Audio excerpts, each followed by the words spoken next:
Whether you're shooting indoors or outdoors, lighting at a wedding reception can be tricky. In this video, I'm going to show you how a single off-camera flash can take your toasts and speeches from this to shots like this. My name is Pi, and I'm one of the founders of Lynn and Jersa Photography and SLRLounge.com. We're teaming up with Adorama to bring you a new series of photography tutorials called Master Your Craft right here on Adorama TV. So let's dive in. Hello, my friends. My name is Pi. Welcome to Adorama TV. I gotta be honest, it's kind of cold here in California, by our standards at least. Let's get right into it. Now, this comes from our wedding workshop series. It's from workshop 8, where we go through the nitty-gritty of wedding reception lighting. And this is one of those lessons that we call fixed pinned OCF, or what it means is fixed position, pinned, like we're pinning the light to our subjects, and off-camera flash.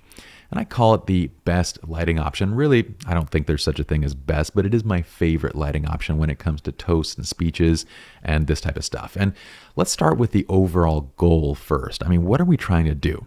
I would say we're trying to avoid that nasty direct flash look. So what we're trying to avoid is shots like this, where I'm on a 7200, I have a direct on-camera flash, and I'm just blasting forward. Everything in the foreground is too bright, and our subjects themselves don't have enough light on them, plus we get weird shadows. On top of that, you got to think that, your clients, they're paying you to come in and photograph their vision with your artistic eye, right? When you go and you blast light like this, you're kind of overriding their vision for the scene, because they've paid their other vendors, their lighting, their DJ, their florists, everybody, their planners to come in and design an ambiance and an environment that looks the way that they want. When we go and direct flash over it, we kill that vibe. So we want to avoid this. And we want to avoid, when we're outdoors, shots like this where our flash is either overpowered like on the left side, or it's correctly powered on the right side, but the ambient light is way too dark and it just looks flat and not very interesting. We could warm it up, but that's neither here. When you show a before, it's got to be nasty. That's what a before is there for. So what we're aiming to get are shots like these. This is coming from the same wedding reception, and where the subjects are standing is where the light is pinned. So there's an off-camera flash directed right toward them, and I can move around. You'll notice that in this shot as well as the other shot, this one, we're moving around the scene. And this is the beauty about this setup, is that once you have that off-camera flash placed and pinned, you can move freely and shoot from wherever you'd like. And we retain the ambiance of the environment, however that's pronounced. And also we can do this indoor, outdoor, etc. By the way, this venue was literally pitch black. That is the moon in the back on this left side that you can see. Let's talk about what you're gonna need. So the recipe for this is you need a flash, and this can really be any flash. This is a Profoto A1. You could be using a Godox, you could be using anything. It doesn't really matter, just a standard flash. We're gonna use very low power settings for this overall look and style. So you don't need a lot of power at all. On top of that, you're gonna want a smaller stand for this. I tend to prefer this Manfrotto, they used to be called the Nano stand. I think it's the 5001B or whatever the newest version of this is. But I like it because it's small, it's portable, it booms up to about 7 feet, and they just kind of stay out of the way. Granted, light stands I know are very much a personal preference, so choose what you like. I kind of go for the more minimal stuff. Obviously, because it's smaller in size, you want to place it in an area where it's not going to get kicked and knocked over, because it can fall. You don't want it to fall on somebody. The next thing you need is something to mount with. I like using the Magmod Cold Shoe. This is the mag shoe adapter that just goes onto any flash and goes right onto that stand. And the other thing that I'd recommend is a grid and CTO. So along with, I love Magmod accessories, and so I have on here the grip, I think. This is the piece that you put on the flash, and then you can attach any one of their lighting modifiers to this. So this is the CTO, you place on here and it just pops right onto that magnet, and this is the grid. We're gonna use the grid, so this is this guy, which I think you guys probably know what this is already, but this is gonna control light spill. And we're gonna use the CTO because most of the time when we shoot at a wedding reception, most of the lights around us are going to be sort of orange, that kind of warm ambiance. So we want to gel our flashes to match that light. Also, of course, you're going to need your camera and a remote to be able to trigger that off-camera flash. Okay, with that, let's go to the next step, which is talking about the scenario and the setup. I want you guys to realize that this is a setup that can be done in 1 to 3 minutes. I'm talking from setting up, getting everything going, 1 to 3 minutes, and you're done. You're good to go. Adjusting it, less than a minute each time. Okay, this will work for any scene and location, and you can do it with 1 to 3 lights and stands. If you guys like this video, let me know and I'll do a follow-up. In the full course, we go into complete details on 2 and 3 light setups and different scenarios. And if you guys dig the video, I'll bring another one of those to the Adorama channel and show you a 2 and 3 light setup. But this 1 light setup is already very powerful. Let's go into the actual placement. And in the course, I give you diagrams for everything because I think these top downs help a lot. So we're looking top down at a reception, and this is camera A. So this is like a lead camera position. This is what we would define as like a second angle or a second shooter position, which kind of works around the outside. So this is primary shot, secondary shot in green.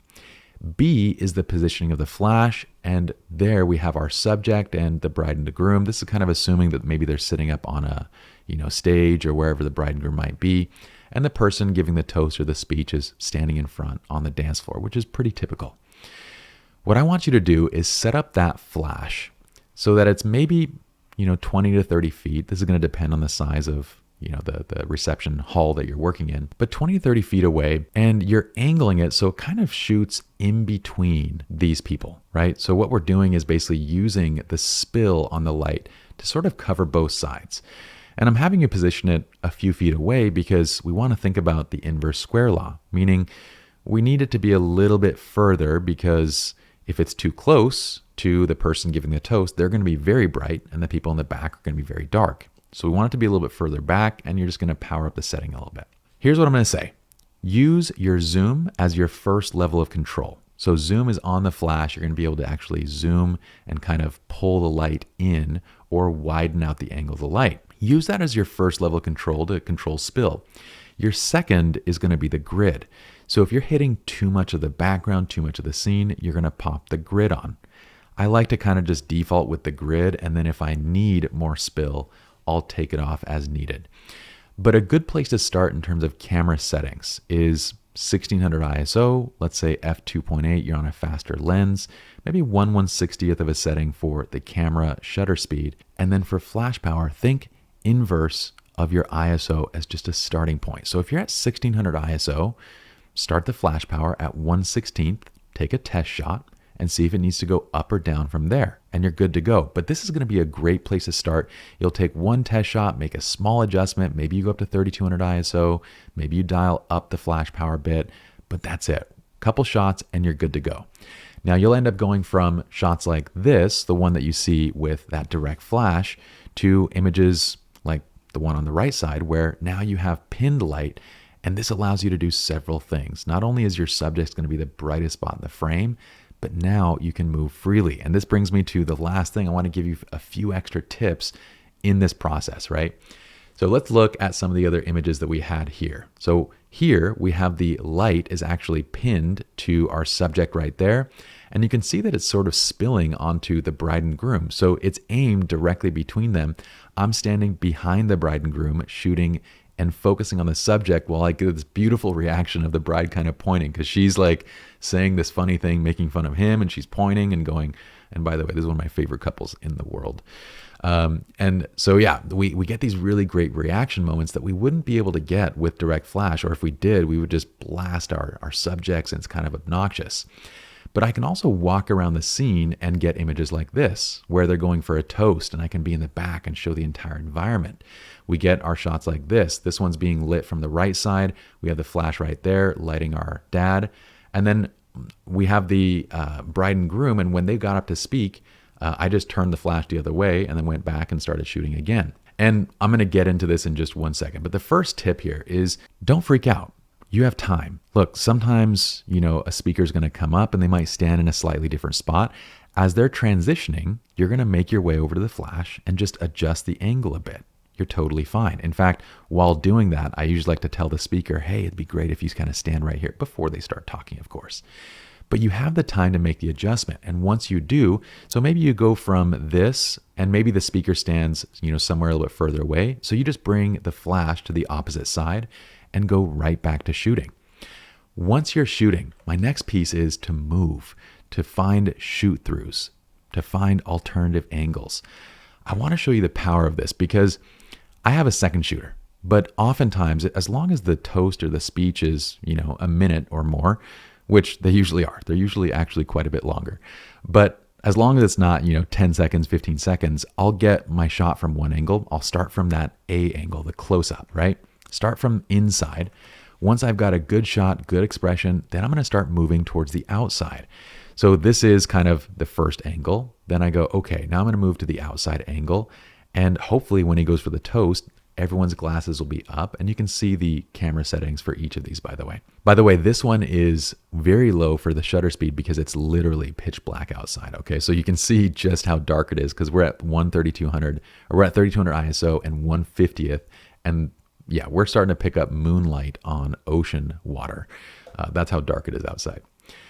But yes, we can move around and again, from this angle, that flash is placed going forward. So basically we're kind of shooting from this side, right? Where the light's here, only I'm actually behind the bride and groom shooting toward the subject right here. And you'll see some of the other lights, most receptions will have other lights that are set up. They have to light at nighttime. So I kind of use the other lights as my rim lights and interesting lights for the scene. So once you've got your angle, that's the main thing. Once you've got the main shot, I want you to move. And the next piece of this is because by yourself, with a 1, 2, 3 minute long speech, you can get every one of your angles covered. You can get a primary angle, then you can move, get crowd-based angles, move to bride side angles. You can cover all of it.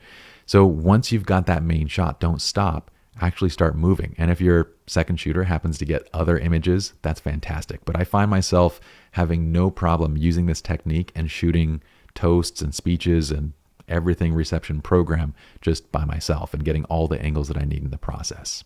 All right. That's it for this video. I hope you all enjoyed. If you guys like this A to Z style of education, well, you can check out this among all of our A to Z workshops inside of slrloungeworkshops.com. In the meantime, let me know if you guys like the video. You can do so by giving it a thumbs up and commenting below. Let me know if you have questions, what you want to see on future videos. I do actually read all your comments, and I try to reply as much as I can. We'd love for you guys to subscribe to the Adorama TV channel. We have new incredible videos going up each day. So if you want to be notified, turn on notifications as well. If you guys want to give me a follow, you can find me at PyJersa on Instagram. Otherwise, I'll see you guys next week. Peace.